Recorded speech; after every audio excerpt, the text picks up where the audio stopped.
Bonjour, donc nous continuons toujours sur cette série Développer un cœur reconnaissant. On va lire ce verset dans Lévitique, chapitre 7, versets 11, 12 et 15. Il est écrit « Voici la loi du sacrifice de communion qu'on offrira à l'Éternel. Si quelqu'un l'offre par reconnaissance, la viande du sacrifice de reconnaissance et de communion sera mangée où il est offert. On n'en laissera rien jusqu'au matin. » Retenez bien ceci. On n'en laissera rien jusqu'au matin. Ce sacrifice devait être mangé le jour même et entièrement. Aucun morceau ne devait rester pour le jour suivant. Pourquoi je prends ce verset ? C'est une image que j'aimerais laisser dans votre cœur. Quel parallèle on peut faire ? Soyez reconnaissant aujourd'hui, mais soyez-le à nouveau demain. Votre reconnaissance d'hier est votre reconnaissance d'hier.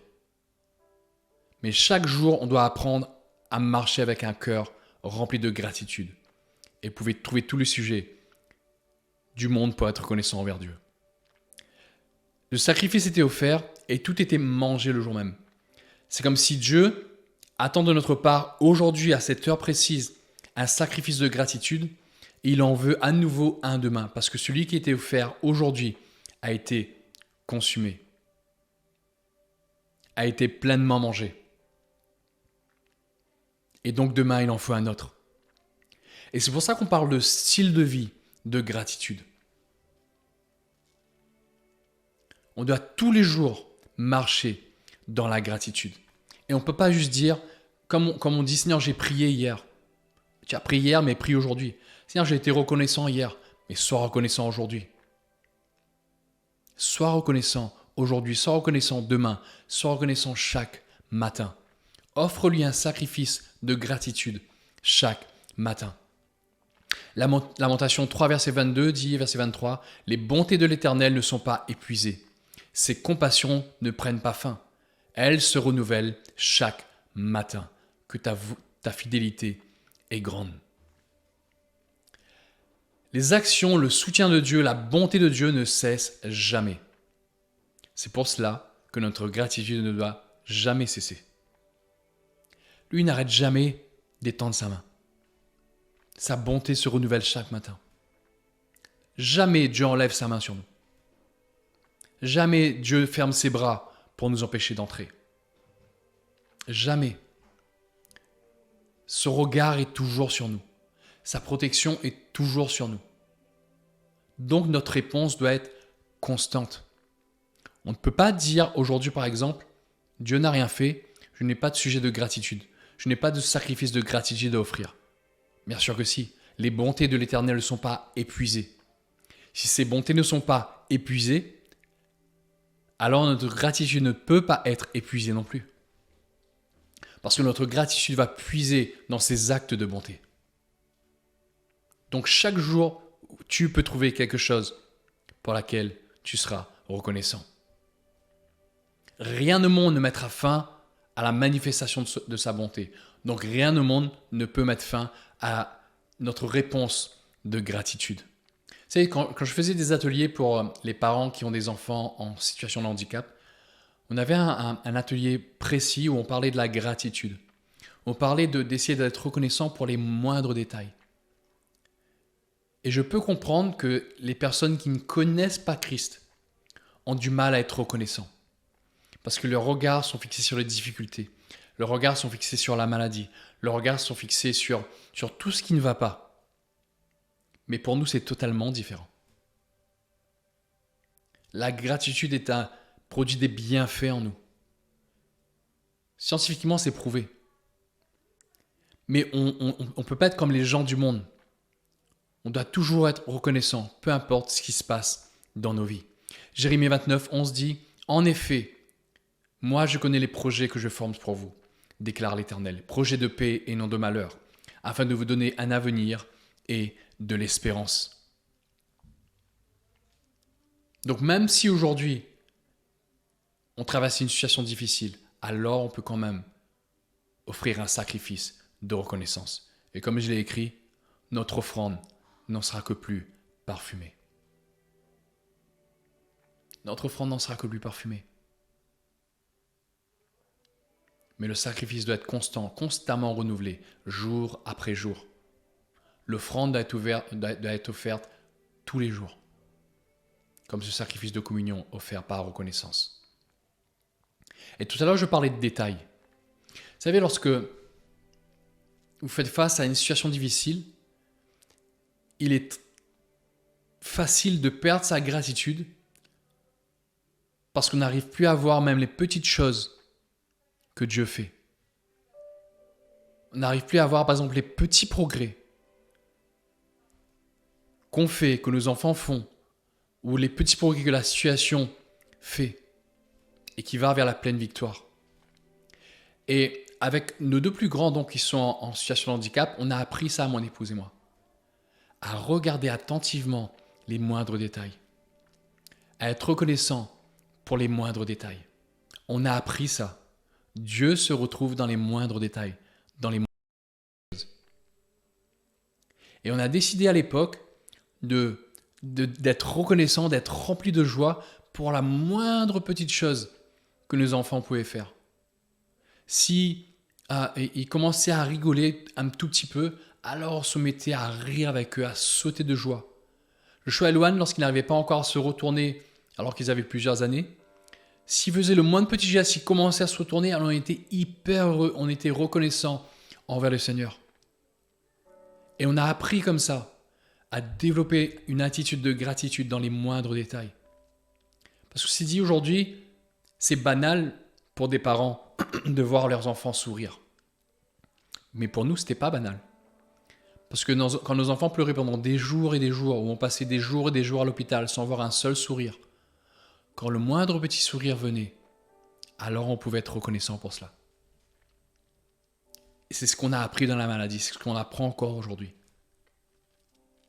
Et c'est ce que j'aimerais vous amener à considérer. Ne méprisez pas les petites choses. Ne méprisez pas les petits plaisirs. Ne méprisez pas les petits détails. Ne méprisez pas les petites réponses. Parce que les petites réponses amènent à la grande victoire par la suite. Mais dans le processus, ne soyons pas comme le peuple d'Israël. Dans le processus de victoire finale, soyons reconnaissants pour ce qu'il a déjà fait. Soyons reconnaissants pour les petites choses qu'il fait, en tout cas qu'on considère comme petits. Et apprenons à développer ce style de vie de gratitude. Luc 12, verset 7 dit, Jésus déclare, « Même vos cheveux sont tous comptés. » Jésus est dans le détail. Dieu, le Père, est dans le détail. Alors notre gratitude doit être aussi dans le détail. Est-ce que je dois dire merci pour tout? Oui. Je l'ai dit, on peut pas dire merci pour la difficulté. Mais dans la difficulté, on peut dire merci pour plein de choses. Pour plein de petits détails. Et c'est comme ça qu'on apprend à développer une attitude de gratitude.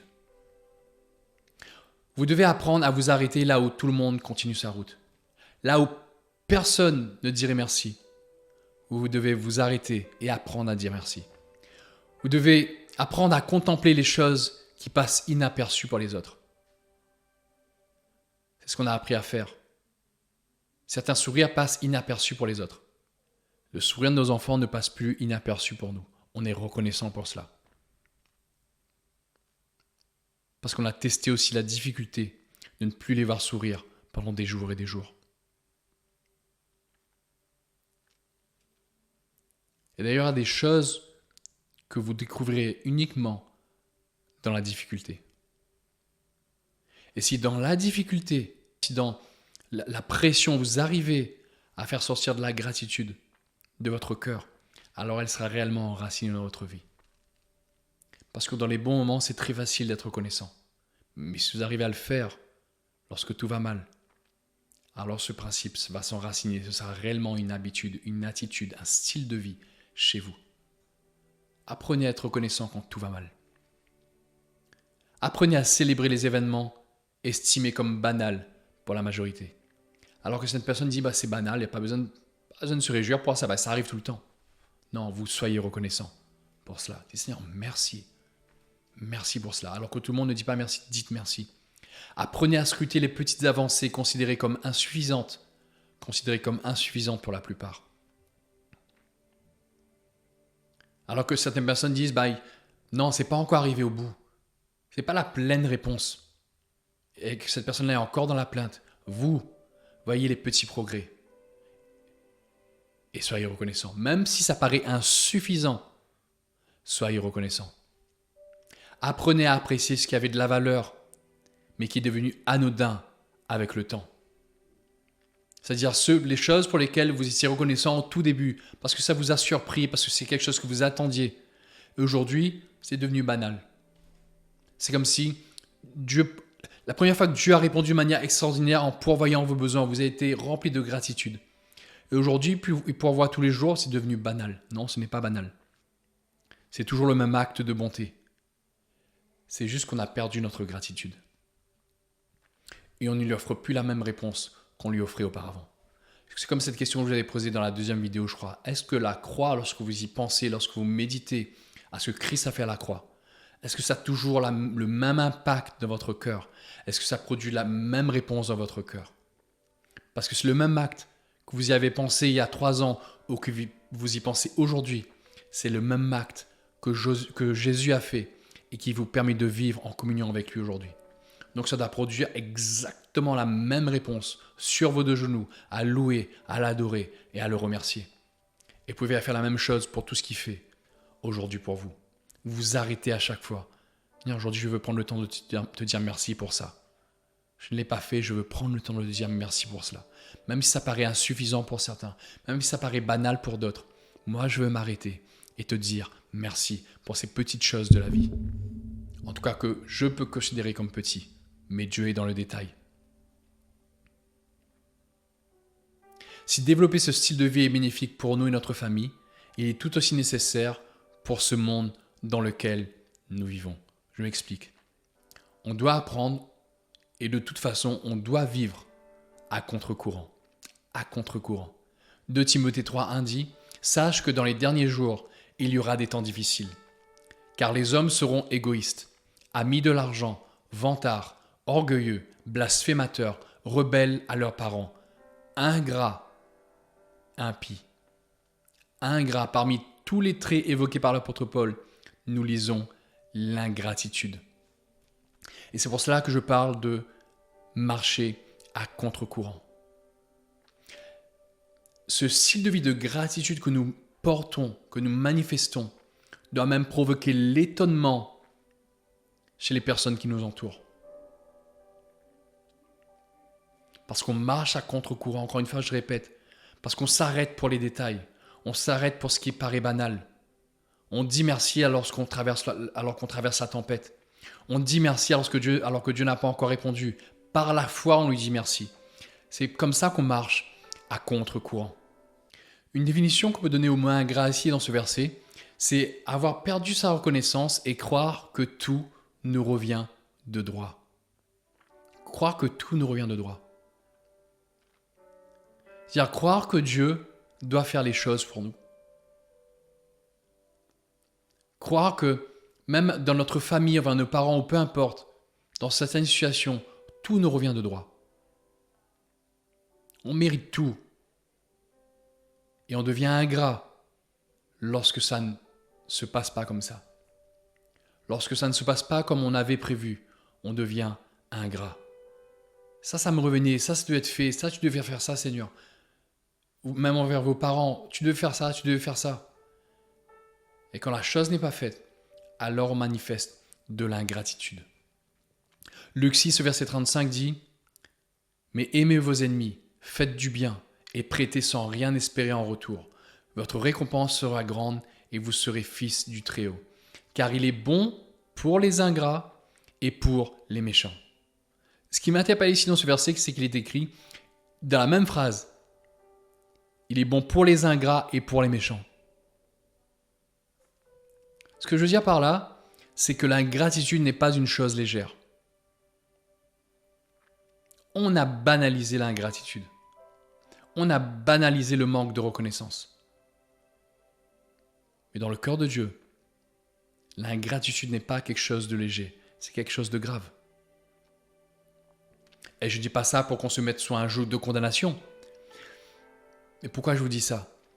Parce que si on continue à banaliser l'ingratitude dans notre vie, si on dit « Ah, c'est pas grave », si les plaintes sortent Et on se dit, c'est pas grave, c'est une mauvaise habitude que j'ai prise, un peu comme les gens du monde.